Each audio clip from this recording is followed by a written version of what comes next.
நம்முடைய பிதாவாகிய தேவனாலும் கர்த்தராகிய இயேசு கிறிஸ்துவினாலும் திரும்பவும் சமாதானம் உண்டாத அன்பின் வாழ்த்துக்களோடு இன்றைய நாளில் கூட இந்த நாளில் இரண்டாவது பாடத்திற்குள்ளாக கடந்து வந்திருக்கிறோம். பாடத்தின் தலைப்பு என்ன அப்படின்னா புது உடன்படிக்கை என்ற தலைப்பில் ஒரு சில விஷயங்களும்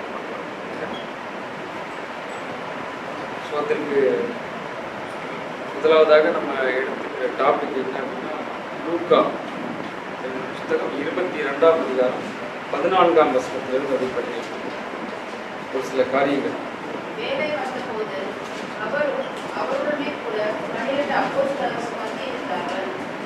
என்ன சொல்றாரு அப்படின்னா, வேலை வந்தபோது அவரும் அவங்களோட அந்த சக தோழர்கள் என்ன பண்றாங்க அப்படின்னா அந்த இடத்துக்குள்ள வராங்க. சரிங்களா, படிக்கலாம்.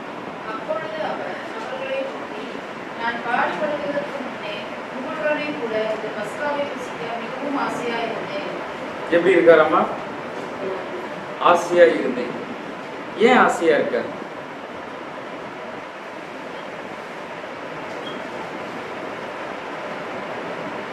நிறைய சப்ஜெக்ட்ஸ்லாம் நம்ம கவர் பண்ணோம்.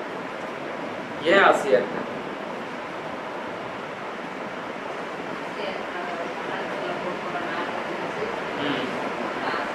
அந்த வசனத்தை பாருங்க.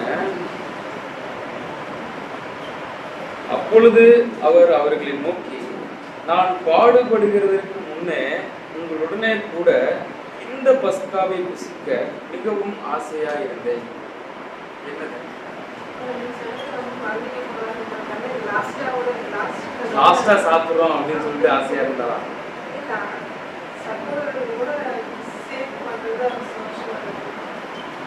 சரி, அப்படியே எடுத்துக்கலாம். ஆனா என்ன ஆசையா இருந்துச்சுன்னு அவருக்கு தான் தெரியும். ஜஸ்ட் இது எல்லாமே ஒரு அசம்ஷன் தான், கரெக்டா?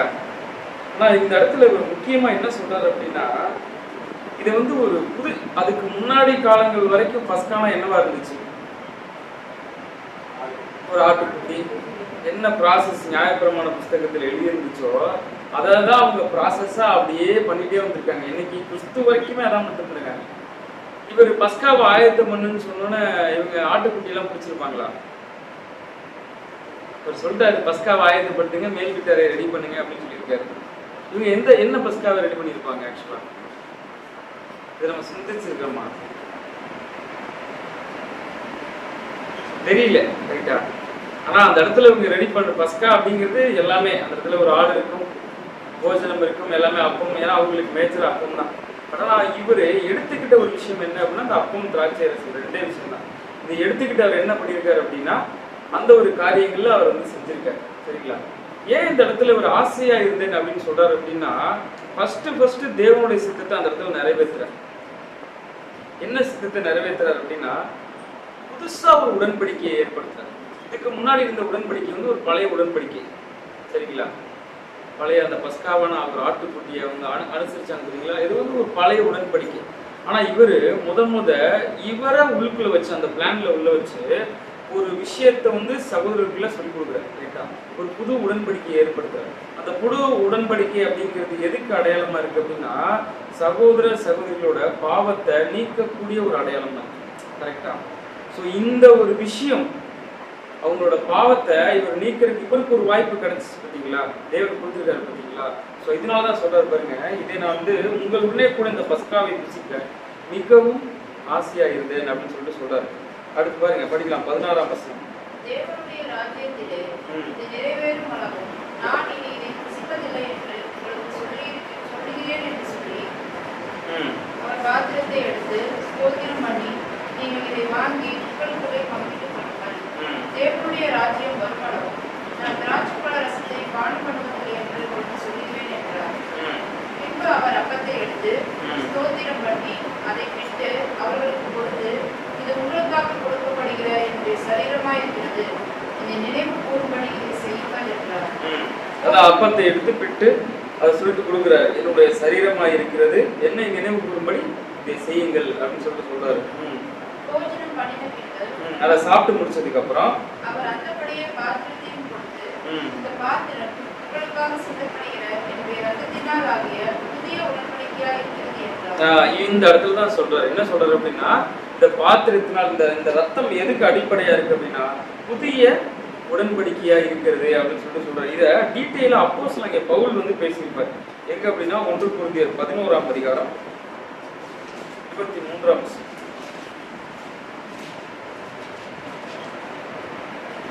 நான் உங்களுக்கு ஒப்புவித்ததை கர்த்தரிடத்தில் பெற்றுக்கொண்டேன்.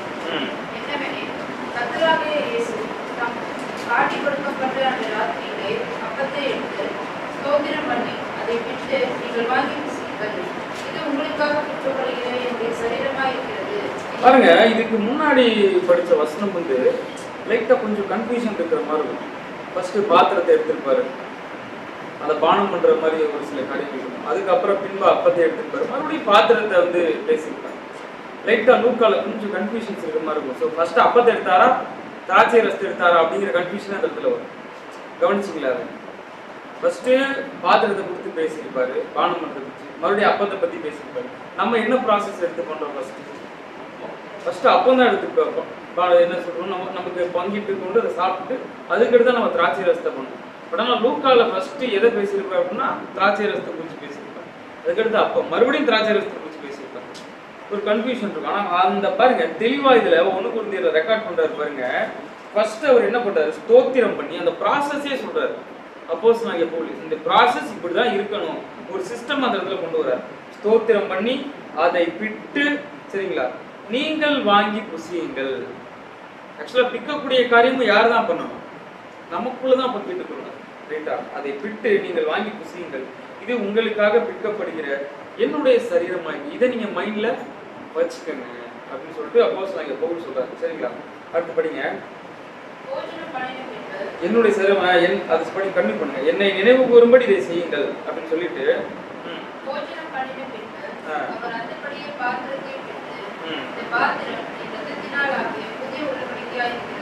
இங்கேயும் கிளியரா மென்ஷன் பண்றாரு, என் ரத்தத்தினாலாகிய புதிய உடன்படிக்கையா இருக்கிறது அப்படின்னு சொல்லிட்டு சொல்றாரு.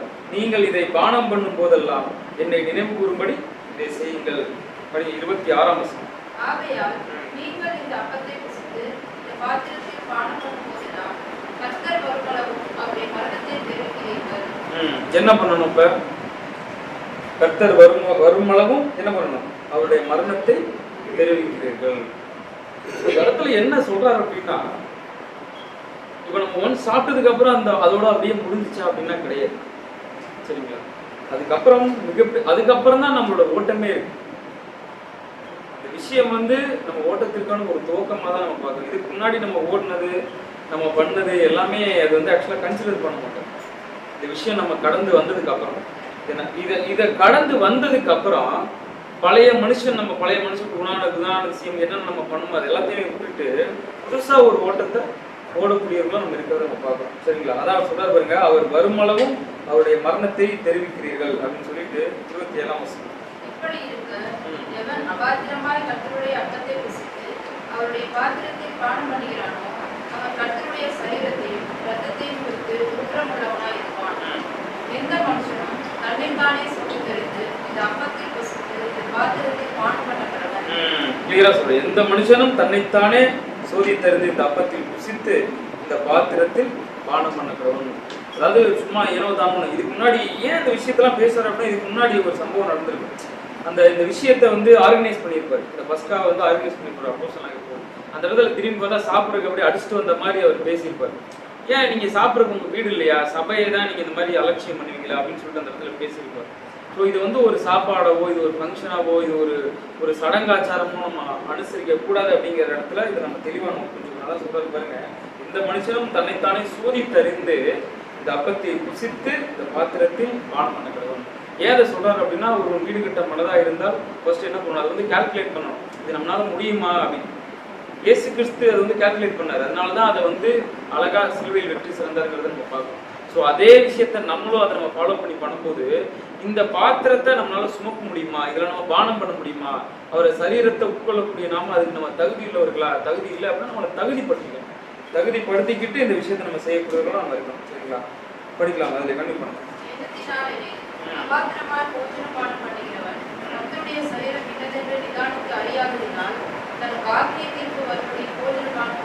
அங்க இருக்கக்கூடிய சபை ஜனங்கள் அந்த வேலையை பார்த்தனால இந்த விஷயத்த ரொம்ப அழுத்தமா சொல்றாரு. அபாத்திரமா நீங்க பானம் பண்றீங்க, ஏன்னா அவங்க சாப்பாட்டுக்கு அவ்வளோ போட்டு இம்பார்ட்டன்ஸ் கொடுத்து அந்த இடத்துல அந்த ஒரு அசட்டையான ஒரு காரியங்கள் பண்ணிட்டாங்க. அதனால அந்த விஷயத்த சொல்றாரு, நிதானித்து அறியாததினால் தனக்கு ஆக்கினை தீர்ப்பு வரும்படி போஜன பானம் பண்ணுகிறான். சரிங்களா? இது நிமித்தம் உங்களில் அநேகர் பலவினரும் வியாதி உள்ளவர்களுமாய் இருக்கிறீர்கள், அநேகர் நித்திரையும் அடைந்திருக்கிறார்கள் அப்படின்னு சொல்லிட்டு 31ஆம் வசனம். நம்மை நாமே நிதானித்து அறிந்தால் நியாயம் தீர்க்கப்படும். படிங்க. நாம் நியாயம் தீர்க்கப்படும்போது உலகத்தோடு ஆக்கினைக்குள்ளாக தீர்க்கப்படாதபடிக்கு கர்த்தராலே சிட்சிக்கப்படுகிறோம்.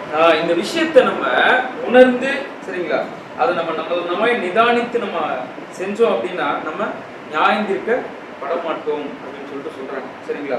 ஆனா இந்த உலக ஆக்கினை தீர்ப்பு, அந்த நியாய தீர்ப்புல கூட எப்படி இருக்கும் அப்படின்னா நம்ம கர்த்தராலே சிட்சிக்கப்படுகிறோம். என்ன சொல்றாரு அப்படின்னா அவங்களுக்கு நியாய தீர்ப்பு இருக்கும், இந்த உலகத்துல இருக்கக்கூடியவங்களுக்கு நியாய தீர்ப்பு இருக்கும். ஆனா நமக்கு இந்த இடத்துல எப்படிதான் இருக்கும் அப்படின்னா நம்மள இந்த இடத்துல ஒரு சிச்சையில வழிநடத்தக்கூடிய ஒரு பிள்ளைகளை தான் நம்மளை பார்க்கலாம். சரிங்களா? என்ன சொல்றாரு அப்படின்னா கர்த்தர் சிச்சியாதான் புத்திரன் என்றோ அப்படின்னு சொல்லியிருக்காரு. சரிங்களா? அப்படி பார்க்கும்போது அவர் நம்மளை புத்திரனா நினைச்சுதான் சிச்சிக்கக்கூடியவரா இருப்பார். ரைட்டா? ஸோ அது நிமித்தம் பார்க்கும்போது இன்னொரு வசனம் கூட படிக்கலாம். ரோமர் 11ஆம் அதிகாரம் 27ஆம் வசனம். நான் அவர்களுடைய பாவங்களை நீக்கும் போது இதுவே நான் அவர்களுடனே செய்யும் உடன்படிக்கை என்று எழுதியிருக்கிறது. இதுதான் அந்த புதிய உடன்படிக்கை.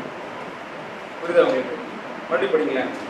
நான் அவர்களுடைய பாவங்களை நீக்கும் போது நான், அதாவது இந்த விஷயத்தை நம்ம செய்யும் போது அவர் என்ன பண்றாரு அப்படின்னா நம்ம பாவங்களை முழுசா நீக்கக்கூடிய ஒரு வேலையை அவர் பார்க்கிறார். அவர் நம்மளுடைய பாவங்களை நீக்கும் போது இதுவே நான் அவர்களுடனே செய்யும் உடன்படிக்கை என்று, இதுதான் அவர் நம்ம கூட செய்யக்கூடிய ஒரு உடன்படிக்கை. அவன் பாவத்தை நீக்கிறேன், எனக்கு நீ ஒரு உடன்படிக்கை செய், என் கூட நீ உடன்படிக்கை செய். ரைட்டா? என்ன உடன்படிக்கை செய்யறாரு?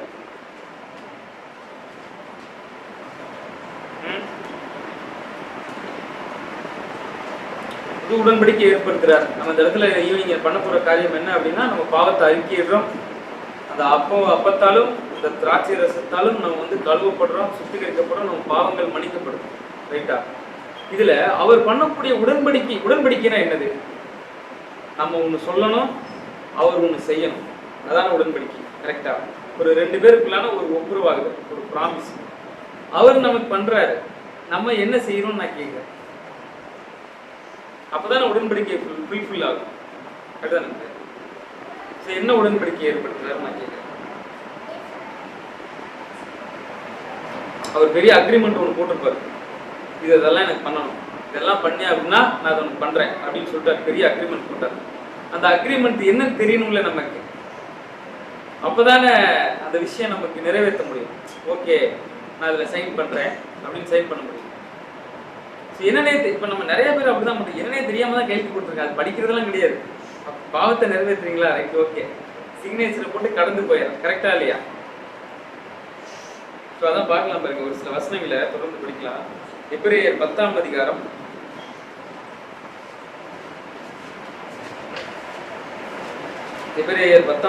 15ஆம் வசனம்.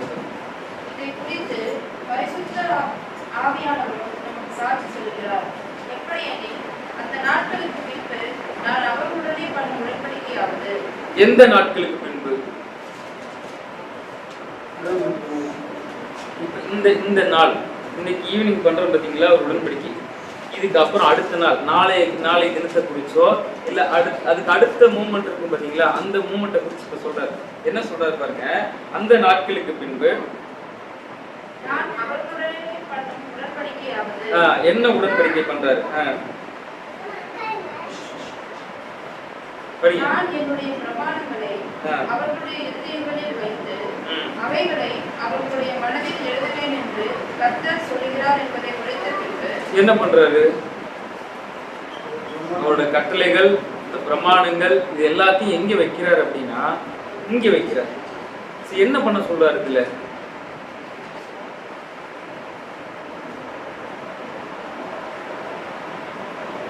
என்னுடைய பிரமாணங்களை அவருடைய இருதயங்களில் வைத்து அவைகளை அவர்களுடைய மனதில் எழுதுவேன் அப்படின்னா என்ன அப்படின்னா இரவும் பகலும் தியானமா இருக்குன்னு நம்ம சொல்றோம் பார்த்தீங்களா. ஸோ அந்த ஒரு காரியம் தான். நம்ம ஒரு விஷயம் நான் அந்த ரோமர்ல நான் படித்தேன், ரொம்ப ரீசெண்டாக ரோமர் படிச்சுட்டு அதுல என்ன சொல்லுவார் அப்படின்னா, அந்த அத்தேனே பட்டணத்தார் பத்தி கேள்விப்பட்டிருக்கீங்களா? அவங்க என்ன பண்ணுவாங்க அப்படின்னா ஈவினிங் டைம்ல உட்கார்ந்து நவமான காரியங்களை குறித்து தான் பேசுவாங்க. சும்மா அவங்க இந்த விளையாடுறதோ இல்லை சம்பாதிக்கிறத பற்றியோ இல்லை தேவையில்லாத பேசுறதோ, ஸோ அந்த மாதிரியான காரியங்கள் அவங்களுக்குள்ள இருக்காது. இந்த அத்தேனை பட்டணத்தை மட்டும் என்ன பண்ணுவாங்க அப்படின்னா, ரொம்ப என்ன சொல்றது, ஞானமான விஷயங்களை பற்றி டிஸ்கஸ் பண்ணுறது, பைபிளை குறித்து பேசுறது, இதுதான் அவங்களோட பொழுதுபோக்காகவே இருந்தது. அவங்களோட டைம் பாஸே இதுதான். வேலை நேரம் போக ஃப்ரீயாக இருக்க டைமில் அவங்க பண்ணக்கூடிய காரியமே சத்தியத்தை குறித்து மட்டும்தான் அவங்க டைம் பண்ணியிருக்காங்க. ஸோ இந்த விஷயத்தை தான் நமக்கு தெளிவு பண்ணுறாங்க. நம்ம ஒன்ஸ் நம்மளோட வேலைகள், நம்மளோட எல்லா விஷயங்களையும் நம்ம முடிச்சுட்டு, உலக பிரகாரமான காரியங்கள்லாம் முடிச்சுட்டு, நம்ம ஒன்ஸ் நம்ம உள்ளே வந்ததுக்கப்புறம், வீட்டுக்குள்ளே வந்ததுக்கப்புறம் நம்ம எதை தான் பார்க்கணும் அப்படின்னா, சத்தியத்தை குறித்து தான் பேசணும், சத்தியத்தை குறித்து தான் நம்ம சிந்திக்கணும், அதை குறித்து தான் நம்ம டிஸ்கஸ் பண்ணணும். எல்லாமே அதை நோக்கி தான் இருக்கணும். பைபிள் படிக்கிறது, ரீட் பண்ணுறது, ஜெபம் பண்ணுறது. ஸோ இந்த மாதிரியான காரியங்களை குறித்து தான் நம்ம டைம் ஸ்பெண்ட் பண்ணணும். வேற உலக பிரகாரமான இந்த சண்டை சச்சரவுகளை பற்றி பேசுறது, இந்த மற்றது விஷயம் ஏதாவது டிஸ்கஸ் பண்ணுறது, இல்லை சபையில் இருக்கக்கூடிய பிரச்சனை, இந்த மாதிரி உலக பிரகாரமான, அதாவது நமக்கு பிரோஜனமான காரியங்களை குறித்து தான் நம்ம பண்ணணுமோ தவிர, தேவனுக்கு அடுத்த காரியங்களை தான் நம்ம பண்ணணுமோ தவிர, உலகத்துக்கு அடுத்த காரியங்களை நம்ம பண்ணக்கூடாது. ஸோ அதான் சொல்றாரு பாருங்க, என்னுடைய பிரமாணங்களை அவருடைய இருதயங்களில் வைத்து அவைகளை அவர்களுடைய மனதில் எழுதுவேன் சொல்லிட்டோம். அதை நம்ம ஃப்ரீ டைம்ஸ் எல்லா டைமும் என்னதான் பண்ணணும், பைபிளை பற்றி தான் நம்ம ரீட் பண்ணணும், அவரோட பிரமாணங்களை லேர்ன் பண்ணணும். ரைட்டா? 17ஆம் வசனம் படிங்க.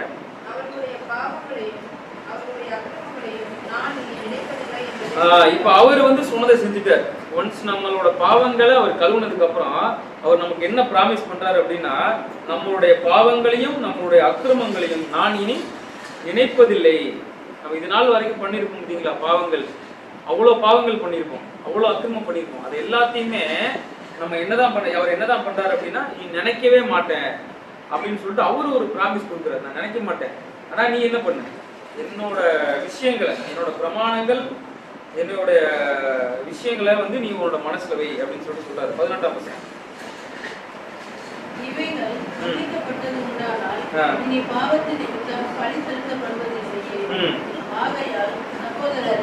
நாம் பரிசுத்த ஸ்தலத்தில் பிரவேசிப்பதற்கு இயேசுவானவர் தமது மாம்சமாகிய திரையின் வழியாய் புதிதும் ஜீவனுமான மார்க்கத்தை நமக்கு உண்டு பண்ணினபடியால் அந்த மார்க்கத்தின் வழியாய் பிரவேசிப்பதற்கு அவருடைய இரத்தத்தினாலே நமக்கு தைரியம் உண்டாயிருந்தபடினாலும் தேவனுடைய வீட்டின் மேல் அதிகாரியான மகா ஆசாரியர் நமக்கு ஒருவர் இருக்கிறபடினாலும் துர்மனசாட்சி நீங்கள் தெளிக்கப்பட்ட இருதயம் உள்ளவர்களாகும். அடுத்து சொல்றாரு பாருங்க, துர்மனசு. ஃபர்ஸ்ட் என்ன சொல்றாரு, என்னோட கட்டளைகள், என்னோட கற்பனைகளை நீ உன் மனசுல வை, அதை நீ ஃபாலோ பண்ணு அப்படின்னு சொல்லிட்டு ரெண்டாவது சொல்றாரு பாருங்க, துர்மனசாட்சி நீங்க தெளிக்கப்பட்ட இருதயம் உள்ளவர்களாயும், சரிங்களா, சுத்த ஜலத்தால் கழுவப்பட்ட சரீரம் உள்ளவர்களாயும், உண்மையுள்ள இருதயத்தோடும் விசுவாசத்தின் பூரண நிச்சயத்தோடும் சேரக்கடவோம். கிளியரா சொல்லிட்டாரு. அதாவது ஒன்ஸ் நம்மளை இருதயத்தை கழுவிட்டாரு, அவரோட ரத்தத்தால நம்மளை முழுசா சுத்திகரிச்சிட்டாரு, அவரோட அப்பத்தினால நம்மளை ஐக்கியப்படுத்திக்கிட்டாரு, அவருக்குள்ள ஒருத்தங்களா, சரிங்களா, ஐக்கியப்படுத்தினதுக்கு அப்புறம் நீங்க எப்படி இருக்கணும் அப்படின்னா, துர்மனசாட்சி நீங்க தெளிக்கப்பட்ட இருதயம் உள்ளவர்கள். நமக்குள்ள அந்த துர்மனசாட்சி அப்படிங்கிறது கொஞ்சம் கூட இருக்கக்கூடாது. புரியுதா உங்களுக்கு? இந்த ஒரு கெட்ட சிந்தைகள், கெட்ட எண்ணங்கள், அது எதுவுமே இருக்கக்கூடாது. அது நமக்கு லைட்டா வரும், வரதான் செய்யும், உடனே எல்லாம் மாற முடியாது. பட் ஆனால் அப்படி வந்தா கூட உடனே ப்ரேயர் பண்ணி தேவனுடைய சமூகத்தில் அந்த இடத்துல வச்சோம்.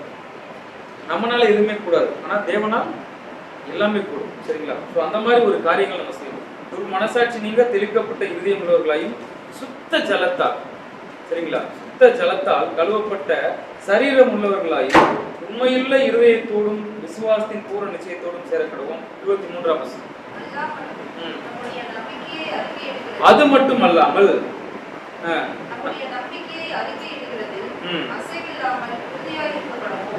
நம்மளோட நம்பிக்கையை அறிக்கையிடும். சரிங்களா? அதுல ரொம்ப உறுதியா இருக்கணும். ஏனோதான் விசுவாசத்தோட இருக்கக்கூடாது.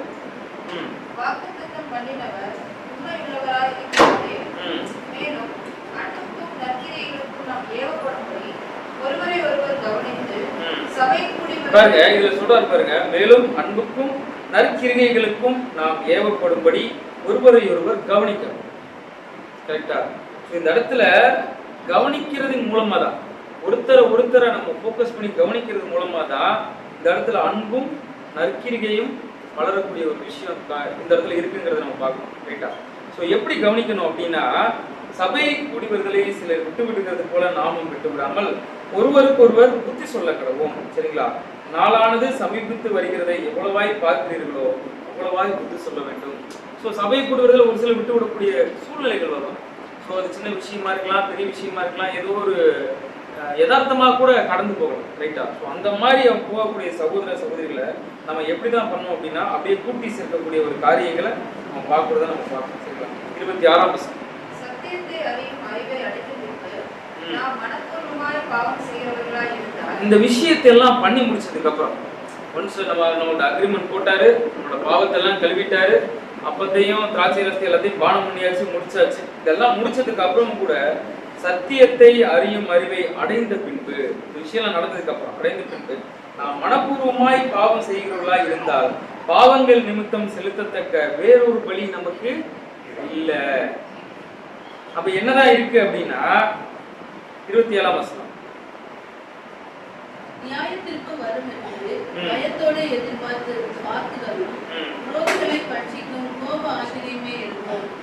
அவர் சொல்லிட்டாரு, இந்த அக்ரிமெண்ட்டை நீ வந்து சைன் பண்ணிருக்க, ஒன்ஸ் நீ வந்து சைன் பண்ணிட்டு இந்த அக்ரிமெண்ட்டை நீயே மீறின அப்படின்னா நியாயத்திற்கு வரும் என்று பயத்தோட எதிர்பார்க்குதலும் விரோதிகளை பட்சிக்கும் கோபாக்கியமே இருக்கும். இந்த இடத்துல நம்மளை எப்படி சொல்றாரு அப்படின்னா, விரோதிங்கிற, புரியுதா உங்களுக்கு?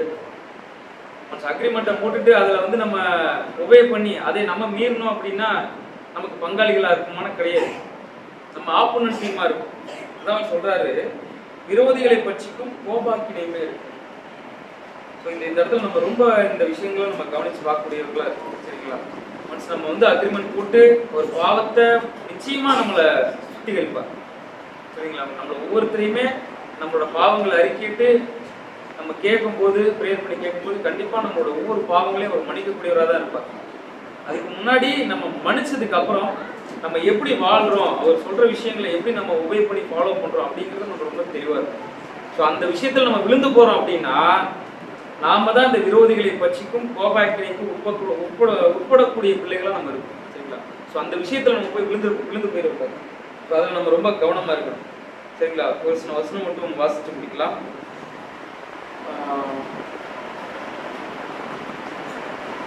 1 கொரிந்தியர் 5ஆம் அதிகாரம் 7ஆம் வசனம் மற்றும் 8ஆம் வசனம். 5, 7 மற்றும் 8. ஆகையால் நீங்கள் புளிப்பில்லாதவராய் இருந்தபடியே புதிதாய் பிசைந்த மாவாய் இருக்கும்படிக்கு பழைய புளித்த மாவை புறம்பே கழித்து போடுங்கள். ஏனெனில் நம்முடைய பஸ்காவாகிய கிறிஸ்து நமக்காக பலியிடப்பட்டிருக்கிறாரே. இந்த வசனத்தை கவனிச்சுக்கலாம். வசனத்தை நல்லா கவனிச்சு பாருங்க. ஆகையால் நீங்கள் புளிப்பில்லாதவர்களாய் இருக்கிறபடியே அப்படின்னா என்ன?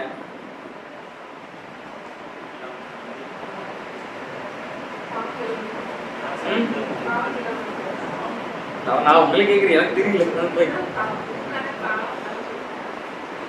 அந்த வசனத்தை பாருங்க, லெட்டர்ஸ் பாருங்க. ஆகையால் நீங்கள் புளிப்பில்லாதவர்களாய் இருக்கிறபடியே. அப்ப நம்மள்ட்ட புளிப்பு இல்லையா? ஆனா அப்போஸ்தலனாகிய பவுல் எப்படி மேன்மைப்படுத்துறாரு பாருங்க. நீங்கள் புளிப்பில்லாதவர்களாய் இருக்கிறபடியே புதிதாய் பிசைந்த மாவாய் இருக்கும்படிக்கு பழைய புளித்த மாவை புறம்பே கழித்து போடுங்கள். இந்த இடத்துல அப்போஸ்தலனாகிய பவுல் நம்மளை எப்படி நினைச்சு பேசுறாரு அப்படின்னா, நம்மளை திருச்சபையாவே ஒப்பிட்டு பேசுறாரு. ரைட்டா? திருச்சபையாவே ஒரு கிறிஸ்துவாவே தான் நம்மளை நினைச்சு பேசுறாரு. எப்படி நம்ம புரிஞ்சுக்கலாம் அப்படின்னா, நம்மளை பிக்ஸ் பண்ணிட்டாரு, உங்கள்ட்ட புளிப்பே இல்லை அப்படின்னு சொல்லிட்டு பண்ணிட்டு புதிதாய் பிசைந்த மாவா இருக்கும்படி. நீங்க புளிப்பில்லாத மாவுதான் இருந்தாலும் அவர் அவருக்குள்ள ஒரு சந்தேகம், ஒருவேளை ஏதாவது 1-2 இருக்குமோ அப்படின்னு சொல்லி. புரியுதா உங்களுக்கு?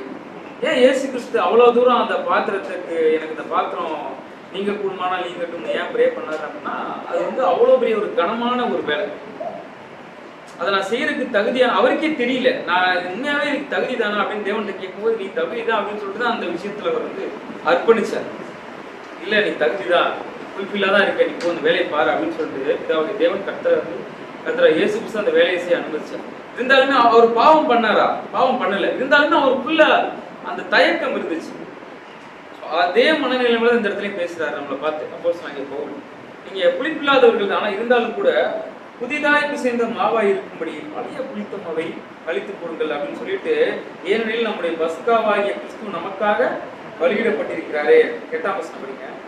ஆதலால் பழைய புளித்த மாவோடு அல்ல, துப்புரவு பொல்லாப்பு என்றும் புளித்த மாவோடுனால துப்புரவு உண்மை என்றும் புளிப்பில்லாத அப்பத்தோடே பண்டிகையை ஆசரிக்க கடப்போம். இதுதான் அக்ரிமெண்ட். அவர் சொல்றாரு பாருங்க. ஸோ துர்க்குணம் பொல்லாப்பு, இந்த ஒரு புளித்த மாவு இல்லாம நீ வந்து வா, என் பக்கத்துல வா அப்படின்னு சொல்றாரு. என்ன வச்சுட்டு வரணும் அப்படின்னா துப்புரவு உண்மை அப்படிங்கிற விஷயம் நமக்குள்ள இருக்கணும். ஸோ இந்த விஷயத்தோட தான் இந்த பண்டிகை நம்ம ஆசரிக்கணும். சரிங்களா? இன்னொரு வசனம் கூட படிக்கலாம். 1 கொரிந்தியர் 10ஆம் அதிகாரம் 16 மற்றும் 17 வசனங்கள். நாம் ஆசீர்வதிக்கிற ஆசீர்வாதத்தின் பாத்திரம் கிறிஸ்துவினுடைய ரத்தத்தின் ஐக்கியமாய் இருக்கிறதல்லவா? நாம் விற்கிற அப்பம் கிறிஸ்துவினுடைய சரீரத்தின் ஐக்கியமாய் இருக்கிறதல்லவா? பாருங்க, இந்த கிறிஸ்துவினுடைய ரத்தம், இந்த ஆசீர்வதிக்கிற ஆசீர்வாதத்தின் பாத்திரம் கிறிஸ்துவனுடைய ரத்தத்தின் ஐக்கியமாய் இருக்கிறது அல்லவா? நாம் பெற்ற அப்பம் கிறிஸ்துவனுடைய சரீரத்தின் ஐக்கியமாய் இருக்கிறது அல்லவா? ஸோ இது ரெண்டுமே, இந்த சரீரம் இந்த அப்பம் ரெண்டுமே, சரி, இந்த சரீரம் மற்றும் ரத்தம் இது ரெண்டுமே எதை குறிக்குது அப்படின்னா கிறிஸ்துவின் ஐக்கியத்தை தான் குறிக்குது. சரிங்களா? ஸோ இந்த ஐக்கியத்தில் நம்ம ரொம்ப ஸ்ட்ராங்கா இருக்கணும். சகோதரர்கள் சகோதரிகள் மூலமா என்ன பிரச்சனை வேணா வரும், எவ்வளவு மோசமான காரியங்களா இருக்கு, ஆனா அந்த ஐக்கியத்தை விட்டு நம்ம போயிடக்கூடாது, அந்த அன்பை விட்டு விலகிடக்கூடாது. இதுதான் இந்த உடன்படிக்கையின் இந்த ஒரு விஷயம், இந்த எல்லா விஷயத்துக்கான ஒரு முன்னடையாலுமே இது அன்பு தான். ஸோ இந்த அன்பை நம்ம விட்டு விலகி போயிட்டோம் அப்படின்னா இந்த ஐக்கியம் உடைஞ்சிடும்.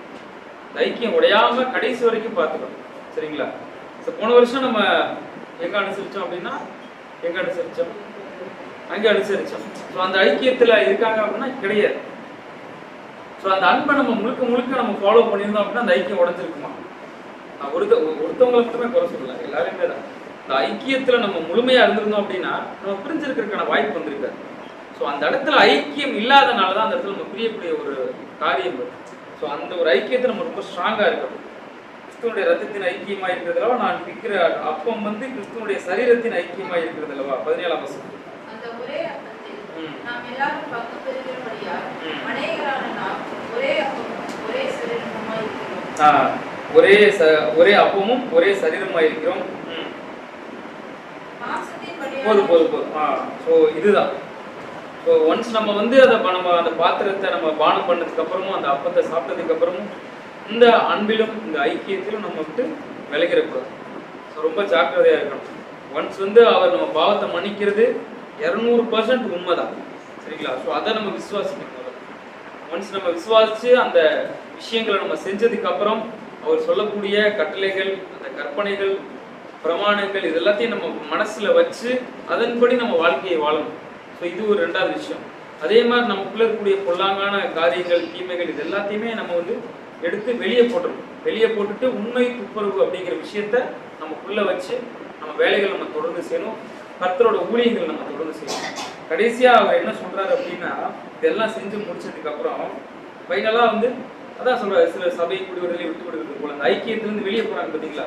ஸோ அந்த மாதிரி போறவங்களையும் கூட நம்ம என்ன பண்ணணும், அவங்களுக்கு புத்தி சொல்லி ஒருவரை ஒருவர் கவனித்து ஒருவரை ஒருவர் தாங்கி அன்பிலும் ஐக்கியத்திலும் இன்னும் ஒருமானப்பட்டவர்களா அவங்கள மறுபடியும் சத்தியத்துக்குள்ள கொண்டு வரணும். இந்த வேலையை நம்ம தொடர்ந்து நம்ம பார்க்கக்கூடியவர்களா இருக்கும். இது நம்ம மேல விழுந்த கடமையா இருக்கு. ஸோ இதை தான் நம்ம ரொம்ப கான்சென்ட்ரேஷன், இதை நம்ம தெளிவாக நம்ம பண்ணோம்னாவே நம்ம திருச்சபையா போய் சேர்றதுல எந்த ஒரு மாற்றமும் இருக்காது. சரிங்களா? தேவன் தாமே இந்த வசனங்களை நமக்கு ஆசீர்வாதமாக போராட்டம்.